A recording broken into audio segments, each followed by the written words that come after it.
نحمده ونصلي على رسوله الكريم اما بعد واعوذ بالله من الشیطان الرجیم بسم اللہ الرحمن الرحیم رب اشرح لي صدری ویسر لي امری واحلل عقدۃ من لسانی یفقهوا قولی۔ بسم اللہ الرحمن الرحیم۔ السلام علیکم، ویلکم ٹو مائی چینل میرا گھر میری جنت۔ ویورز، امید کرتی ہوں آپ خیر و عافیت سے ہوں گے۔ ویورز، آج کا میرا جو پروگرام ہے میں نے تھوڑا سا ہٹ کے بنایا ہے۔ مجھے بہت سارے لوگ کہہ رہے ہیں کہ آپ اس کے اوپر ایک بات کریں اور یا ہمیں اس کا کوئی حل بتائیں۔ جی ہاں، وہی آج کل جو ہر گھر میں ہے، نوکری نہ ملنا یا نوکری مل کے چھوٹ جانا، یا اچھی تعلیم ہونے کے باوجود کوئی کاروبار یا جاب کا نہ ملنا، جوان بچے بچیوں کے رشتے نہیں ہونا، گھر میں لڑائی جھگڑے ہونا، ایک دوسرے کی بات نہ ماننا، پیسے کی کمی ہونا، بہت سارے مسائل ایسے ہوتے ہیں کہ جو ہم بہت مشکل سے گھر میں رہتے ہیں ان مسائل کے ساتھ۔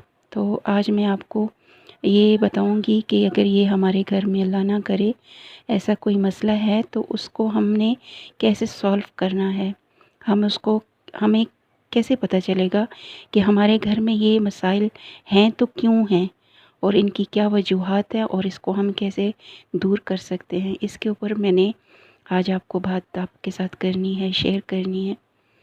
ویورز، ہمارے گھر میں یہ جو مسائل ہوتے ہیں اس کی کہیں نہ کہیں ہم خود بھی ذمہ دار ہوتے ہیں۔ ہماری حسد، کسی نے گاڑی لے لی ہمارے خاندان میں تو ہم کہتے ہیں کہ اس کو گاڑی اللہ نے دے دی، اس کے تو یہ لچھن تھے، وہ تو اتنا ایسا بندہ تھا، ایسا تھا، اللہ کا نافرمان تھا، حسد جلن رکھتا تھا، پھر بھی اللہ نے اس کو گاڑی دے دی تو ہمیں کیوں نہیں دی۔ تو یہی وجہ ہوتی ہے کہ ایک حسد ہم جو کسی اور کے لیے رکھتے ہیں تو ہمارے رزق میں کمی ہو جاتی ہے۔ سب سے پہلے میں آپ کو رزق کے بارے میں بتاتی ہوں کہ ہمارا رزق کیوں کم ہوتا ہے۔ ہمارا رزق ہمارے اپنے اعمال سے کم ہوتا ہے۔ کبھی کبھی تو ایسا ہوتا ہے کہ ہم بہت سارے پیسے لے کے آتے ہیں باہر سے، ہم نے کوئی کاروبار کر لیا، اس میں ہمیں اچھی خاصی پروفٹ ہو گئی، لیکن جب گھر میں وہ پیسے آتے ہیں تو پتہ ہی نہیں چلتا کہ ہم نے اس کو کہاں لگا دیا، بس وہ پیسے ختم ہو جاتے ہیں۔ ہمیں خود بھی سمجھ نہیں آتی کہ ہم نے ان پیسوں کا کیا کیا اور کہاں لگایا، لیکن بس وہ پیسے ختم ہو جاتے ہیں۔ ہمیں تب پتہ چلتا ہے جب پیسے ختم ہو جاتے ہیں۔ تو دوسری یہ کیوں ہوتا ہے، یہ ایک اس کی یہ وجہ ہے، اور دوسری وجہ اس کی یہ ہے کہ دوسری اس کی وجہ یہ ہے کہ ہم زکوٰۃ نہیں دیتے۔ مثال کے طور پہ ہمارے پاس اگر 1,00,000 روپیہ آ جاتا ہے کہیں سے، ہم نے کما لیا، یا ہم نے اپنی محنت سے یا کسی طرح سے ہم نے 1,00,000 روپیہ فار ایگزامپل کما لیا، تو ہم نے جا کے اس کو بینک میں رکھ دیا۔ تو بس ہم نے وہ بینک میں رکھ دیا کیونکہ ہمیں وہ کسی ضرورت، یا تو ہم نے بچوں کی شادی کرنی ہے تو ہمیں پیسے کی ضرورت ہوگی، یا پھر اس کے علاوہ ہم نے گھر بنانا ہے یا گاڑی لینی ہے یا کوئی بھی چیز کرنی ہے، تو ہم نے 1,00,000 روپے ہم نے بچا کے رکھے ہوئے ہیں۔ اب ہمارے گھر میں کچھ بھی ہو جائے ہم بہت تنگ دست ہو جاتے ہیں، بہت ہمارے مسائل ہو جاتے ہیں، لیکن ہم وہ پیسے نہیں لگاتے۔ تو اس کی وجہ یہ ہوتی ہے کہ ہم نے وہ جو پیسے رکھ لیے ہیں تو وہ ہم نے اس کے اوپر زکوٰۃ نہیں دی۔ تو یہ بھی ایک وجوہات یہ بھی ہو جاتی ہیں کہ ہم نے اس کے اوپر زکوٰۃ نہیں دی تو ہمارا رزق کم ہو گیا۔ دوسری وجہ یہ ہوتی ہے کہ ہمارے خاندان میں، ہمارے پڑوس میں، ہمارے جان پہچان میں کوئی ایسا انسان تھا کہ جس کو بہت زیادہ پیسوں کی ضرورت تھی، اس کا کوئی ایسا مسئلہ تھا، اس نے ہم سے بیان کیا، ہمارے پاس پیسے تھے لیکن ہم نے اس کو نہیں دیے، اس لیے نہیں دیے کہ ہمیں وہ پیسے ہم نے کسی اور کام کے لیے رکھے ہوئے تھے، تو ہم یہ سوچ رہے تھے کہ ہم نے اگر اس میں سے لگا دیے تو وہ پیسے ہمارے پاس کم ہو جائیں گے، ہمارا مسئلہ وہیں کا وہیں رہ جائے گا، ہم نے پیسے اس میں سے خرچ نہیں کرنے۔ تو اس وجہ سے بھی اللہ ہم سے ناراض ہوتا ہے کہ اگر آپ کے پاس پیسے تھے اور آپ نے کسی کی مدد نہیں کی تو میں آپ کی مدد کیوں کروں۔ یہ ایک وجہ یہ بھی ہو سکتی ہے کہ ہمارے رزق میں کمی ہوتی ہے۔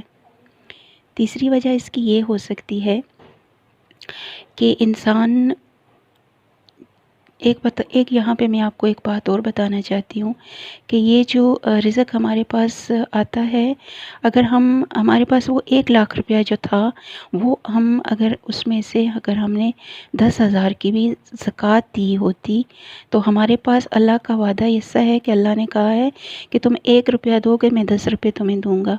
تو آپ 10,000 اگر دیتے تو آپ اس کا حساب لگائیں کہ 10,000 کے ساتھ آپ کو اللہ کتنے نوازتا۔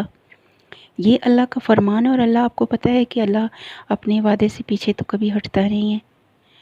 تو یہاں پہ ہمارا رزق اس لیے بھی کم ہو جاتا ہے۔ اب بات کرتے ہیں کہ ہم کیسے پتہ لگائیں کہ ہمارے گھر میں کیا پرابلم ہے۔ یہ تو رزق کی بات ہو گئی۔ اگر ہمارا کاروبار نہیں چلتا، ہمارے گھر میں لڑائیاں جھگڑے ہیں، ہمارا کوئی جاب نہیں ملتی، اور کچھ بھی اور پرابلم ہے، تو وہ کیوں ہیں اور کیسے ہیں؟ آیا یہ جادو تو نہیں ہے؟ بعض لوگ جادو کو نہیں مانتے، لیکن جادو برحق ہے۔ جب ہمارے نبی حضرت محمد صلی اللہ علیہ وآلہ وسلم، ان کے اوپر جادو ہو سکتا ہے، تو ہم کون سے آسمان سے اترے ہوئے ہیں کہ ہمارے اوپر جادو نہیں ہو سکتا؟ ہر انسان کے اوپر جادو ہو سکتا ہے۔ جادو کروانا بہت بڑا گناہ ہے، بہت بڑا گناہ جس کی کوئی معافی نہیں ہے، لیکن بعض لوگوں کو اس کا پتہ نہیں ہوتا۔ وہ وقتی جلن کے کسی سے جلن ہو گئی تو اس کے اوپر جادو کروا دیا۔ بعض لوگ ایسے ہوتے ہیں کہ اس کا بچہ کامیاب ہو گیا تو اس کا بچہ کیوں کامیاب ہوا، میرا کیوں نہیں ہوا، تو اس کے اوپر جادو کروا دیا۔ کسی نے اچھے نمبر لے لیے تو میرے بچے نے اچھے نمبر کیوں نہیں لیے، اس کے اوپر جادو کروا دیا۔ وہ بچہ ساری زندگی ادھر ہی پھنسا رہ جاتا ہے، وہ کامیاب ہی نہیں ہوتا۔ کسی کو اچھی جاب مل گئی تو اس کو کیوں ملی، میرے بچے کو کیوں نہیں ملی، اس کی وجہ سے بھی جادو کر دیے جاتے ہیں۔ کسی کا بزنس چل گیا تو اس کا چلا ہے، میرا بزنس کیوں فلاپ ہو گیا، تو اس کے اوپر جادو کر دیا کہ میرا نہیں چلا تو اس کا بھی نہ چلے۔ اب ایسی واجبات جو ہوتی ہیں وہی ہمیں لے کے ڈوب جاتی ہیں۔ ہم کبھی یہ نہیں سوچتے کہ کسی اور کا بھلا ہو۔ اللہ کہتا ہے کہ جب تم کسی اور کا بھلا چاہو گے تو میں تمہارا بھلا چاہوں گا۔ اگر تم کسی اور کے ساتھ اچھا کرو گے تو میں تمہارے ساتھ اچھا کروں گا، اور میں بڑھ چڑھ کے تمہارے ساتھ اچھا کروں گا۔ ہم یہ چیز نہیں سوچتے۔ ہمیں یہ سوچنا چاہیے کہ جس اللہ نے ان کو دیا ہے وہی اللہ ہمارا بھی ہے، وہی اللہ ہمیں بھی دے گا۔ ہمیشہ اللہ سے مانگو، کسی اور سے نہیں مانگو۔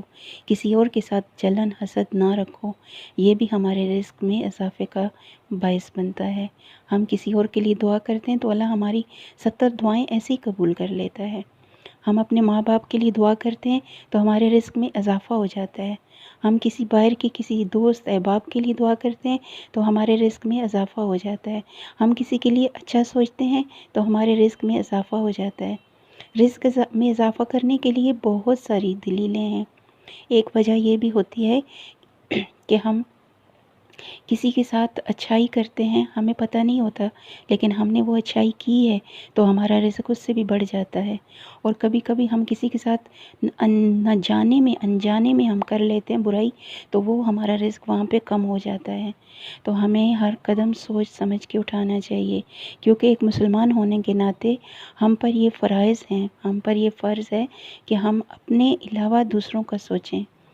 ہم اپنے بہن بھائیوں کا، ماں باپ کا، ہمارے اپنے رشتہ داروں کا، اس کے بعد پڑوسیوں کا حق سب سے زیادہ ہے۔ یہاں پہ میں آپ کو یہ بتاؤں کہ پڑوسیوں کا حق بہت زیادہ ہے۔ جب انسان کی وفات ہوگی تو سب سے پہلے اس قبر میں جانے سے بھی پہلے اس سے اس کے پڑوسیوں کا حق پوچھا جائے گا۔ پڑوسیوں کے ساتھ بہت اچھے سلوک سے رہو، تاکہ تمہاری وفات کے بعد تمہارے اگر اعمال دیکھے جائیں تو تمہارے اعمالوں میں اضافہ ہو، برکت ہو۔ یہ نہیں ہے کہ تمہاری جو پلڑا ہے وہ نیچے چلا جائے۔ ایک ترازو میں نیکیاں ہوں گی ایک سائڈ پہ، اور ایک میں برائیاں ہوں گی۔ اگر ہم تھوڑی سی بھی نیکی ہماری زیادہ ہو جائے گی، اللہ یہ نہیں کہتا کہ تم پرفیکٹ ہو جاؤ، کیونکہ انسان پرفیکٹ نہیں ہو سکتا۔ اللہ کہتا ہے بس تھوڑی اچھے ہو جاؤ، بہت برائیاں نہ کرو۔ برائی کرو تو توبہ کر لو، کسی کے لیے برا سوچو تو توبہ کر لو، اس سے معافی مانگ لو۔ بس یہی آپ سے کہنا تھا، ذرا سوچئے گا ضرور۔ انشاءاللہ اگلے پروگرام میں میں آپ کو اس سے جادو کیسے، اگر ہمارے اوپر جادو ہے تو ہمیں کیسے معلوم کرنا ہے وہ میں آپ کو بتاؤں گی، اور کیسے ہمارے رزق میں رزق کے بارے میں آج میں نے بات کر لی، جادو توڑ کا بتاؤں گی، اور اگر ہمارا کوئی کاروبار خراب ہو گیا، نوکری نہیں مل رہی، رشتے نہیں مل رہے، تو ان کا حل میں آپ کو انشاءاللہ بتاؤں گی، قرآن و سنت کی روشنی میں بتاؤں گی، اور انشاءاللہ آپ اس کا خود جادو کا توڑ کریں گے۔ کالا جادو بھی ہوگا تو وہ انشاءاللہ آپ خود توڑ کریں گے اپنے گھر میں، کیونکہ کہیں جانے کی ضرورت نہیں ہے۔ آج کل جو عامل بابا ہوتے ہیں وہ کوئی بھی اگر 100 میں 1-2 ہوں تو اچھے ہوں، ورنہ سارے پیسے لوٹنے والے ہوتے ہیں، تو ہمیں کوئی ضرورت نہیں ہے کسی کے پاس جانے کی۔ تو انشاءاللہ میں آپ کو بتاؤں گی، آپ اپنے گھر میں اپنے جادو کا توڑ کریں گے، اپنے لیے مسائل کو ختم کریں گے، آسانیاں اپنے لیے ڈھونڈیں گے، آسانیاں دیں گے اپنے آپ کو، اپنے بچوں کو، اپنے گھر والوں کو، رشتہ داروں کو، پڑوسیوں کو، سب کو۔ تو انشاءاللہ اگلے پروگرام نیکسٹ پروگرام میں ہم جادو کا توڑ کریں گے، اور انشاءاللہ وہ توڑ ہوگا بھی، یہ نہیں ہے کہ میں آپ کو دوں گی اور ہوگا نہیں، گارنٹی کے ساتھ انشاءاللہ جادو کا توڑ ہم کریں گے، آپ کو بتائیں گے۔ اس کے ساتھ ابھی کیونکہ ویڈیو بہت لمبی ہو جا رہی ہے تو دعاؤں میں یاد رکھیے گا، انشاءاللہ ہم آپ کے لیے دعا کریں گے، آپ ہمارے لیے دعا کریں، کیونکہ اللہ کہتا ہے کہ جب آپ اس منہ سے دعا کرو تو میں قبول کرتا ہوں جس منہ سے آپ نے گناہ نہیں کیا۔ تو ہم نے تو گناہ کیے ہوتے ہیں، ہم اتنے تو پاک صاف نہیں ہوتے، انسان ہے، خطا کا پتلا ہے، تو گناہ کر سکتا ہے، تو لیکن میں نے آپ کے منہ سے گناہ نہیں کیا، آپ نے میرے منہ سے گناہ نہیں کیا، تو ہم ایک دوسرے کے لیے دعا کریں گے، انشاءاللہ قبول ہوگی۔ قبول کرنے والی اللہ کی ذات ہے، ہمارا کام ہے مانگنا، اور مانگنے کا صحیح طریقہ ہونا چاہیے۔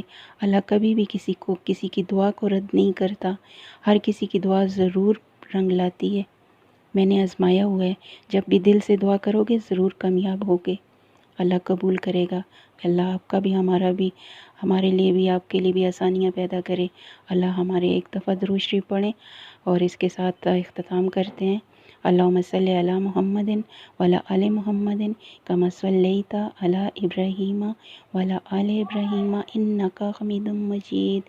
اللہم بارک علی محمد وعلی آل محمد کما بارکت علی ابراہیم وعلی آل ابراہیم انک حمید مجید۔ دوستو اگر آپ کو میرا یہ ویڈیو اچھی لگی ہے تو برائے مہربانی ویڈیو کو لائک کریں، اور میرے چینل کو اگر سبسکرائب نہیں کیا ہوا تو سبسکرائب بھی کر دیں، اور اپنے دوستوں کے ساتھ شیئر کریں تاکہ یہ کسی کے کام آ جائے، آپ کو ساری زندگی اس کا اجر ہوتا رہے۔ کہتے ہیں یہ صدقہ جاریہ ہوتا ہے، اچھی بات کو آگے پھیلانا۔ اللہ آپ کا اور ہمارا حامی و ناصر رہے۔ السلام علیکم، اللہ حافظ۔